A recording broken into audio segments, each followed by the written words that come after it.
Welcome everyone to Weeb Psycho TV. Thanks for everybody's support the past few couple of videos, you guys are the best. As you can see in the title, I'm gonna go over what I think is the best beginner wuxia / cultivator type novel for a beginner just discovering web novels, and for those just getting into the wuxia / cultivator web novel genre. I've already mentioned this web novel before in previous videos, so if you've already read it, or I've already recommended it to you, go fast forward to the end of the video for the after show, and make sure you spam the like button. The web novel I'm talking about is Birth of the Demonic Sword by Eve of Chaos.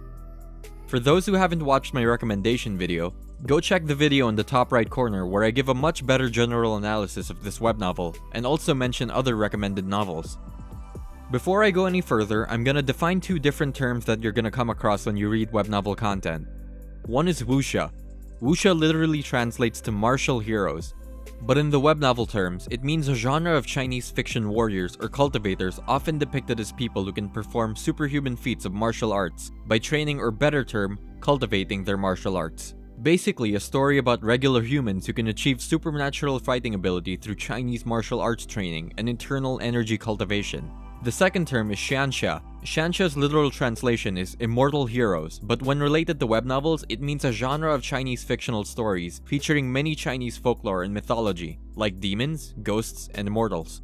The characters in these stories usually attempt to cultivate immortality, seeking eternal life and achieving the pinnacle of strength and power. I can relate to new readers that are starting out their path reading and diving into the Chinese fantasy genre, especially since I'm relatively new to Chinese mythology myself and not too familiar with Chinese power leveling systems and lore, especially in the cultivation world.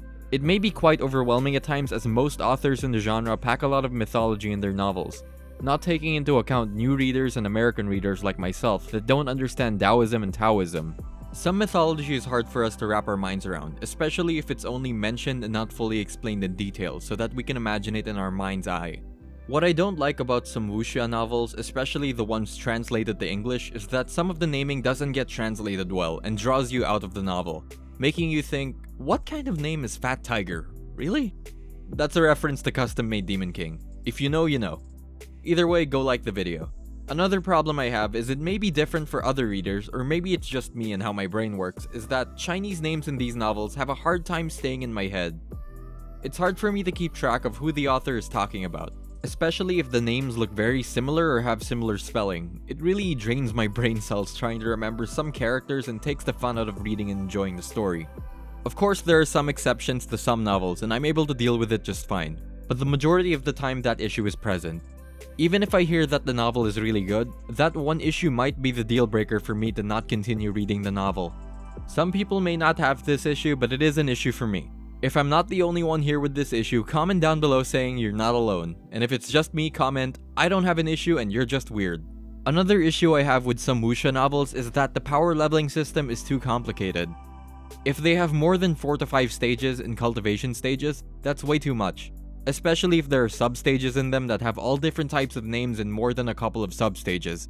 You shouldn't have 9 stages and have another 9 sub-stages included in them with different naming conventions. Also, if these sub-stage names differ for each main stage, it makes it way too complicated to follow along. It's a pain to constantly ask myself if that person is relatively powerful to the protagonist or not, or if I have to go back to the first chapter to see if the author explains the cultivation system in detail or not. It's such a hassle.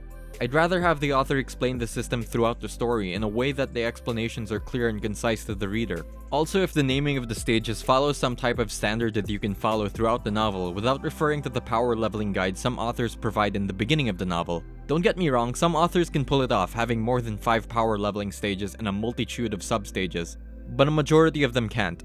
Why I recommend the web novel Birth of the Demonic Sword if you're new to wuxia novels is that it's relatively beginner friendly. It has 3 main stages. Well, 4 to be exact, but this novel hasn't gotten all the way there yet. In addition to the 4 main stages, each has 3 sub-ranks.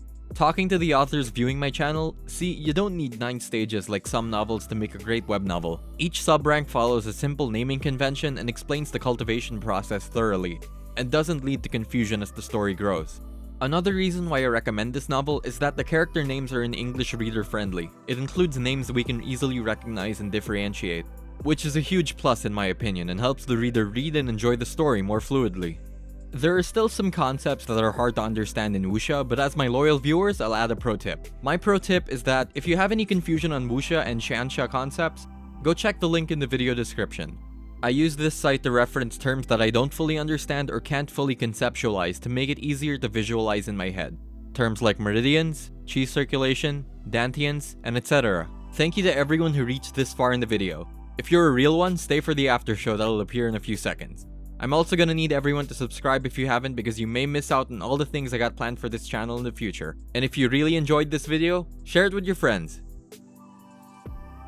Welcome to the third ever after show of Weeb Psycho TV.